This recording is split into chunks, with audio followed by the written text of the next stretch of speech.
నమస్తే, welcome to one India Telugu. నేను Joseph. అసలు పిఠాపురంలో ఏం జరుగుతోంది? జనసేన టీడీపీ శ్రేణులకు మధ్య గ్యాప్ పెరిగిందా అంటే అవుననే అంటున్నాయి రాజకీయ వర్గాలు. ఎందుకు గ్యాప్ పెరిగింది అంటే కర్ణుడి చావుకు కారణాలు అనేకమన్నట్లు జనసేన టీడీపీ గ్యాప్కు కూడా అనేక కారణాలు చెబుతున్నారు రాజకీయ పండితులు. ఇక్కడ మనం కొన్ని విషయాలు ఈరోజు మనం చర్చించుకుందాం.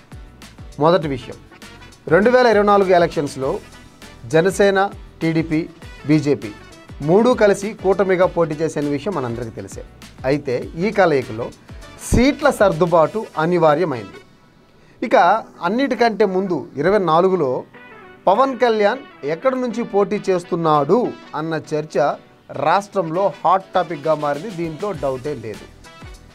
ఇక మొత్తానికి అనేక సమీకరణాల తర్వాత పిఠాపురం నుంచి పవన్ కళ్యాణ్ పోటీ చేయాలని నిర్ణయించుకున్నారు. వర్మ ఈయన టీడీపీ తరఫున పోటీ చేయడానికి సిద్ధమైపోయారు.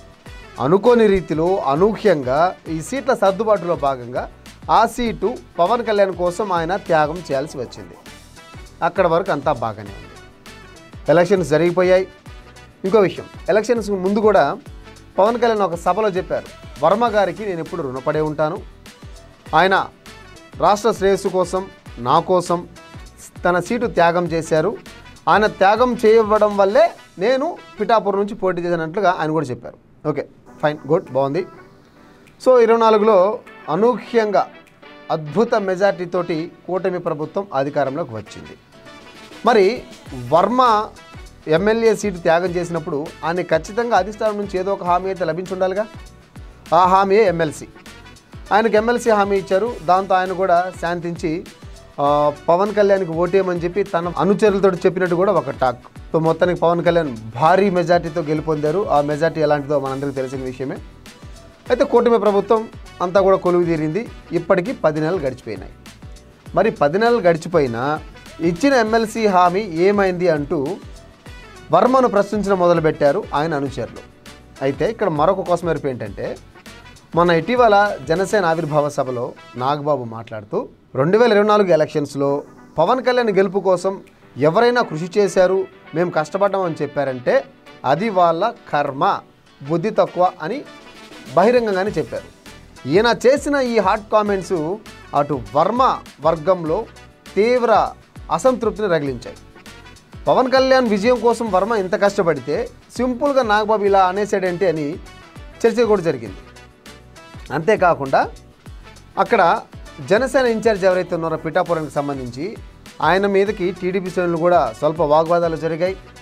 అసలు వర్మ చెప్తేనే మేము పవన్ కళ్యాణ్కి ఓటేసామంటూ వాళ్ళు ఖరాఖండిగా తేల్చి చెప్పేశారు.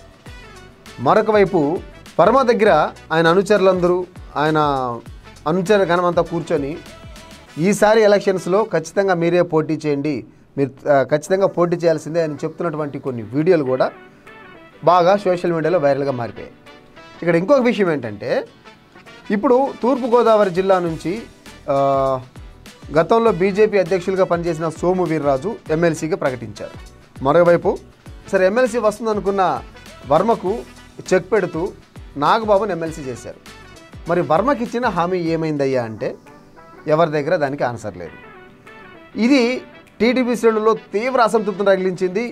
అసలు వాళ్ళు తట్టుకోలేకపోతారనే విషయం కూడా తెర మీదకి వచ్చింది. ఇక్కడ Pawan Kalyan mega master plan ఏంటంటే, నాగబాబుని ఎమ్మెల్సీ చేసి పిఠాపురం నియోజకవర్గ బాధ్యతలన్నీ కూడా ఆయన చేతిలో పెట్టాలని ఆయన ఒక స్కెచ్ చేసుకుని ముందుకెళ్తున్నారని ఒక టాక్ అయితే ఇప్పుడు నడుస్తుంది. 2 రోజుల్లో నాగబాబు కూడా పిఠాపురంలో పర్యటించబోతున్నారు. వాళ్ళు అభివృద్ధి, అదేవిధంగా ఆల్రెడీ నిర్మించినటువంటి కొన్ని భవనాలను కూడా ఆయన ప్రారంభించబోతున్నారు. మరి ఇప్పుడు వర్మ పరిస్థితి ఏంటంటే క్వశ్చన్ మార్క్గానే ఉంది ప్రస్తుతానికి. మరి అధిష్టానం ఆయనకి ఇచ్చినటువంటి హామీ నిలబెట్టుకుంటుందా?